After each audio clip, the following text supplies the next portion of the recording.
Olá pessoal, tudo bem? Vamos pegar uma xícara de café e começar mais uma aula de redação. Semana passada nós falamos sobre o tema Os desafios da comunicação na era da conectividade. Eu passei para você uma sugestão meio maluca assim de começar a redação com um conto fantástico, A Metamorfose de Kafka. Vamos ver como é que ficou esse resultado. Eu escrevi o texto e a gente vai analisar agora e percebermos se essa técnica funcionou, se podemos aplicar nessa redação ou em outros textos que você tenha que produzir. Partiu então? Vamos olhar a introdução. Após uma noite agitada, com muitos pesadelos, Gregor Samsa acorda metamorfoseado em um inseto gigante e, assim, passa o resto de seus dias trancado no quarto até morrer de inanição. De modo semelhante ao célebre conto de Franz Kafka, A Metamorfose, milhares de pessoas passaram a viver no ostracismo, em frente aos seus celulares e computadores.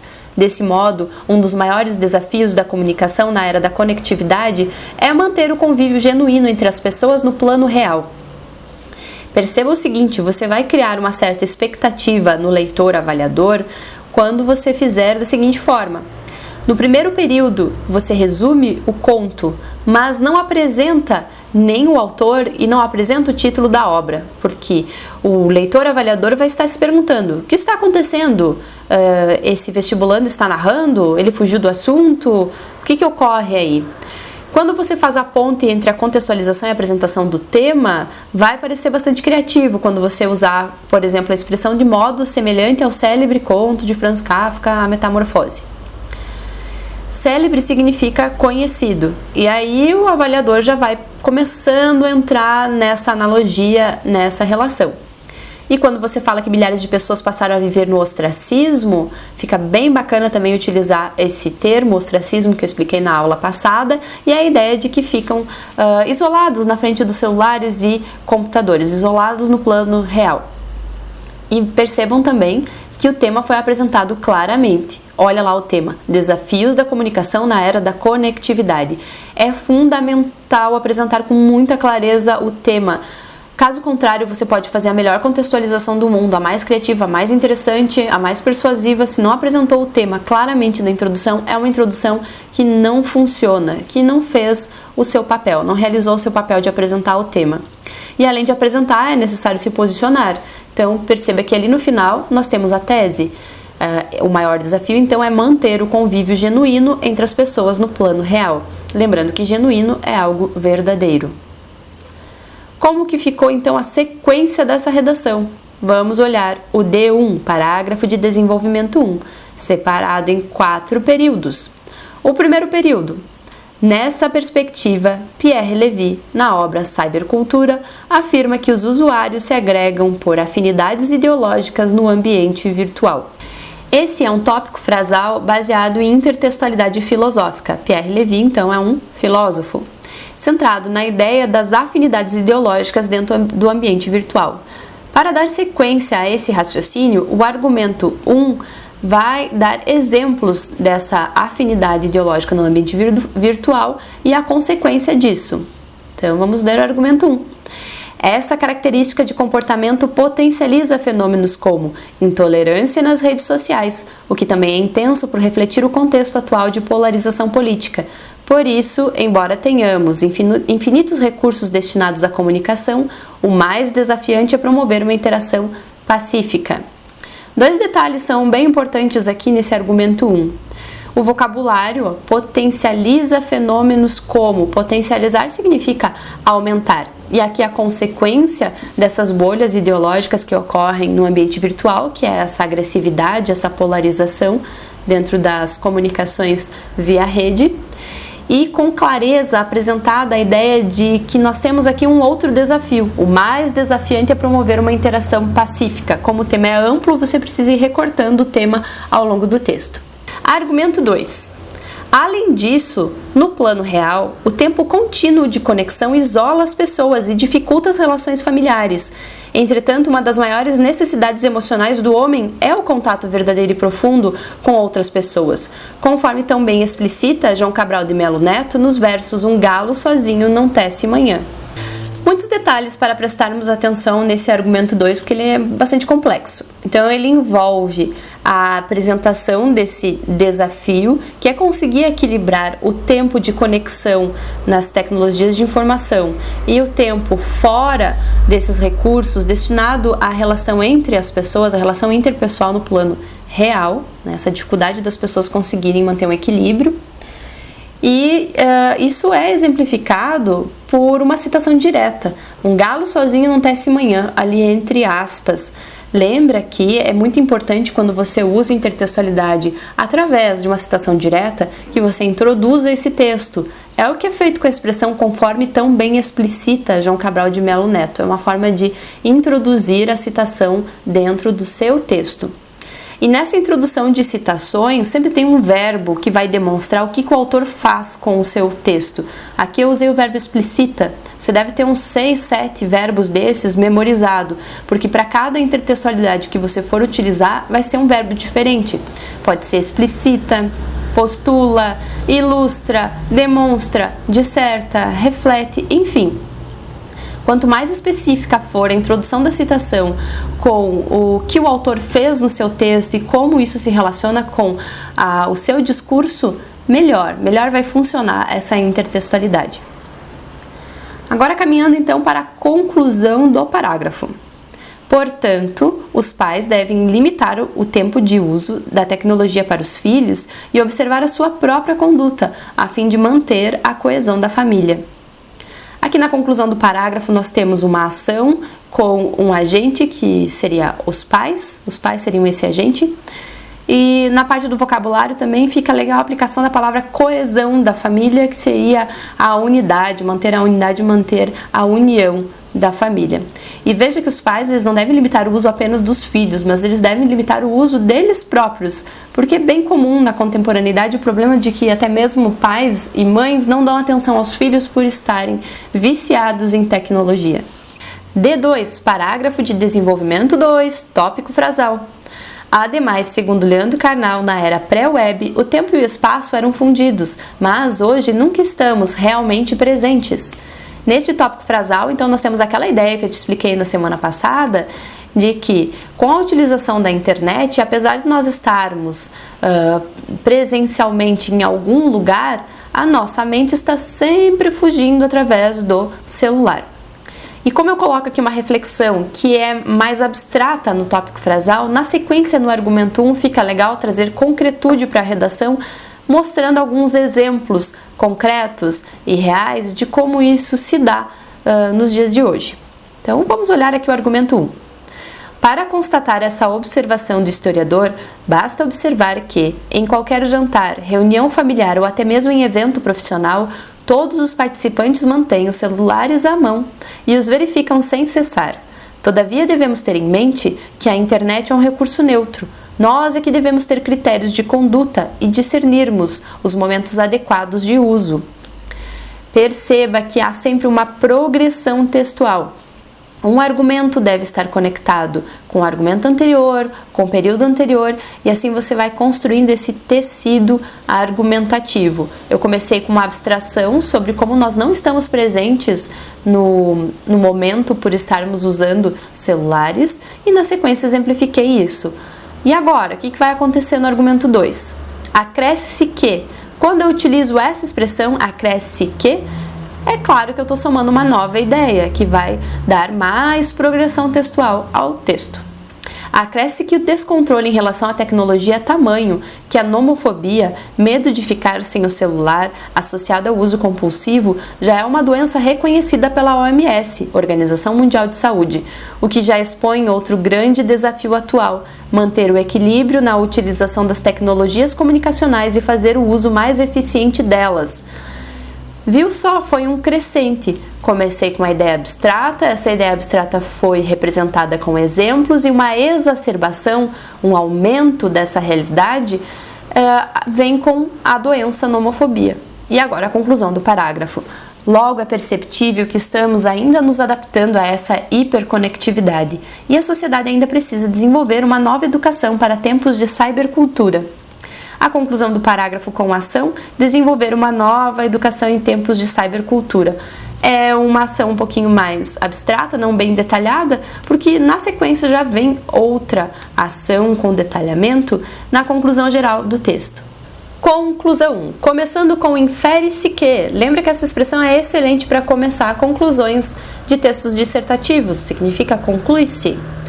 Infere-se que as escolas devem acrescentar ao currículo ações transdisciplinares a respeito do acesso racional da internet, as quais possam orientar os usuários acerca de uma prática que traga benefícios à sua vida real. Então, nós temos um agente, que são as escolas, e um detalhamento de ações, que é acrescentar aos currículos essas ações transdisciplinares, que podem ser palestras, trabalhos em grupo, etc., para fazer os usuários de internet refletir sobre como eles utilizam as redes sociais.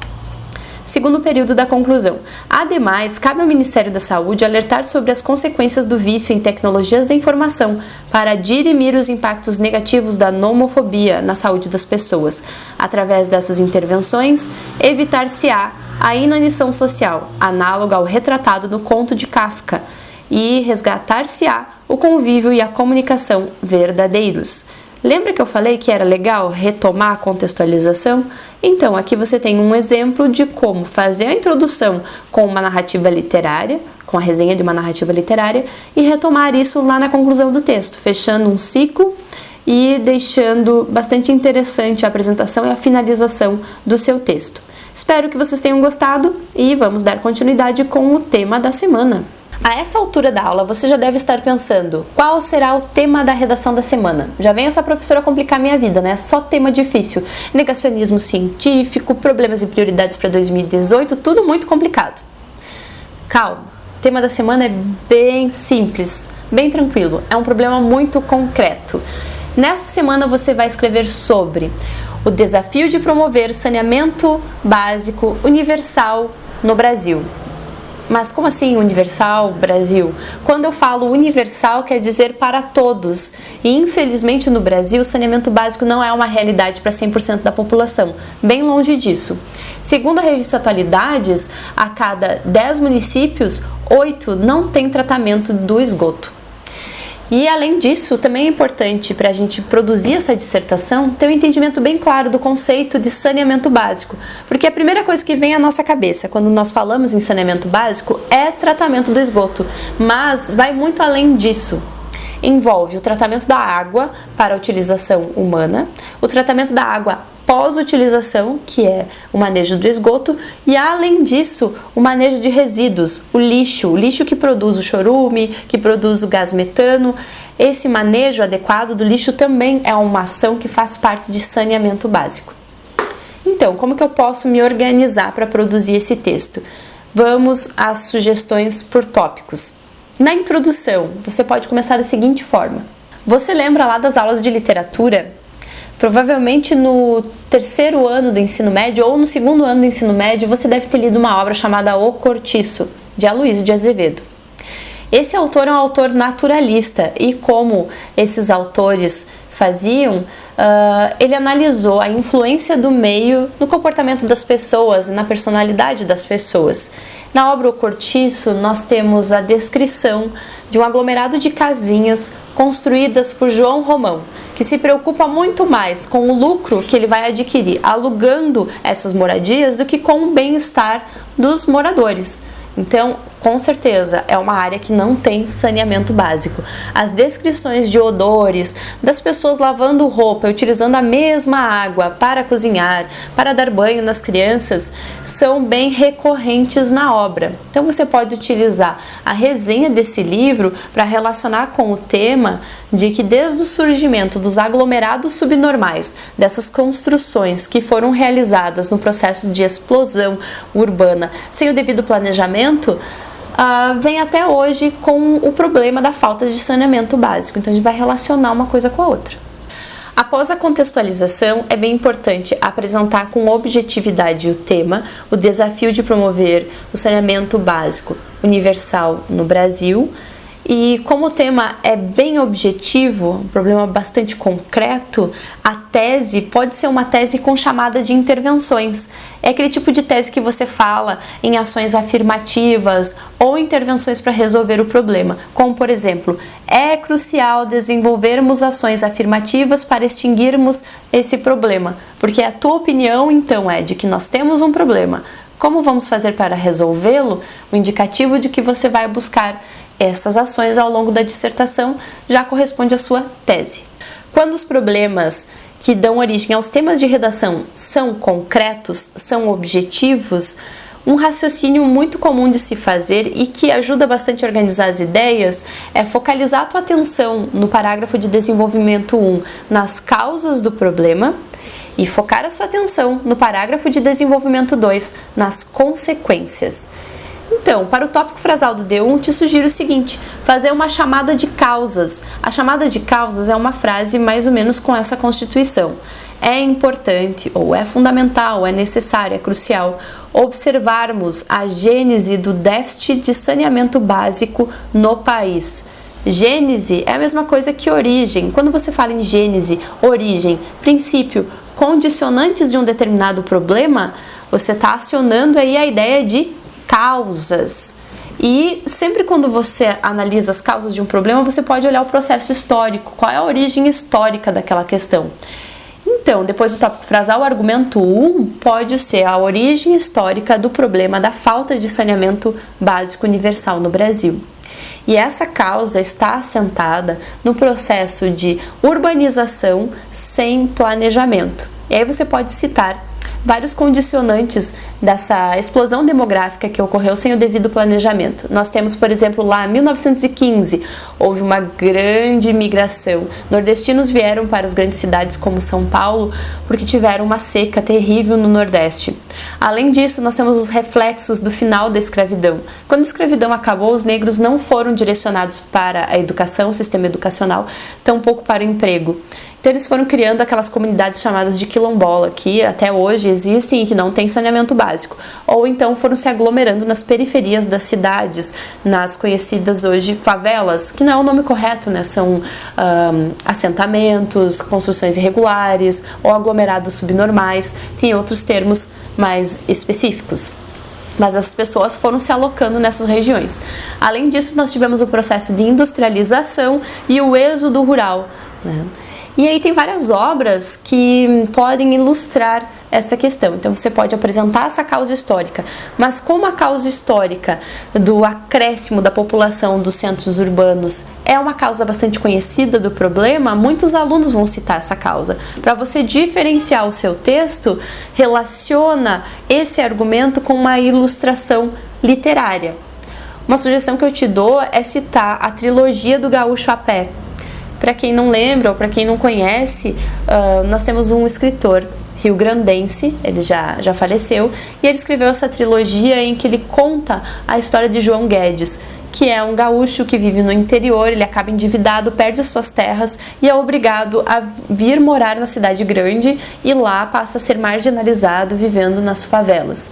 O nome desse autor, do escritor, é Ciro Martins. Argumento 2. No argumento 2, você pode desenvolver outras causas do problema de déficit de saneamento básico, como os assentamentos irregulares, como que eles são construídos nas periferias, nos morros, na beira de trilhos, à beira de rios, e também associada a essas construções irregulares a omissão do poder público.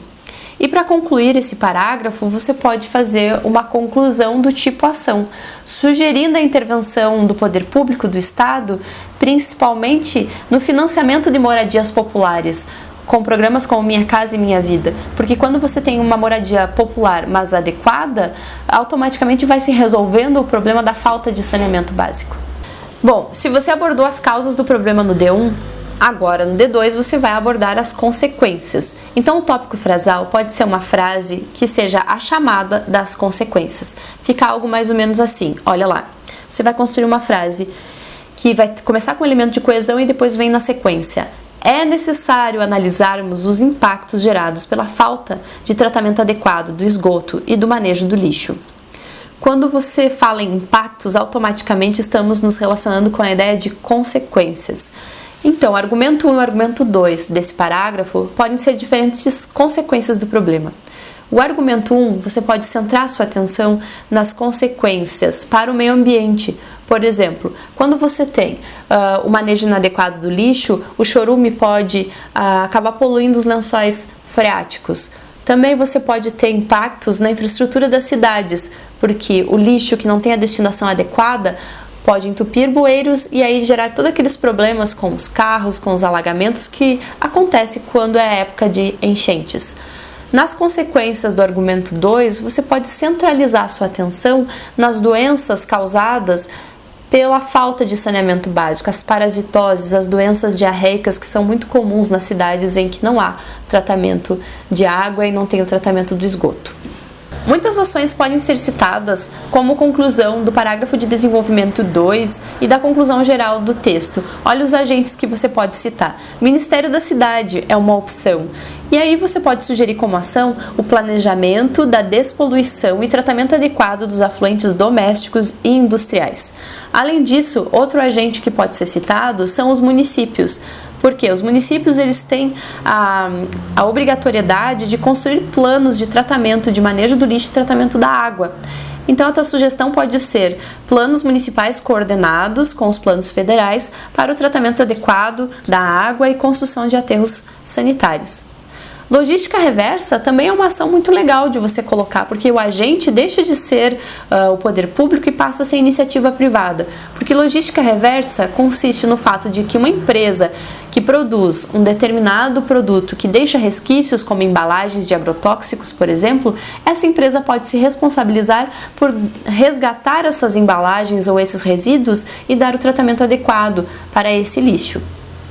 Então assim vai ficar bem legal o seu texto. E ainda se você quiser fazer uma abordagem sobre as questões sociais das pessoas que trabalham nos aterros sanitários, por exemplo, te sugiro assistir um documentário. Então fica aqui uma dica para acabar a aula. Assista ao documentário Lixo Extraordinário, que conta a história de um artista plástico, Vic Muniz, que trabalhou num dos maiores aterros sanitários do Brasil, o Aterro do Flamengo.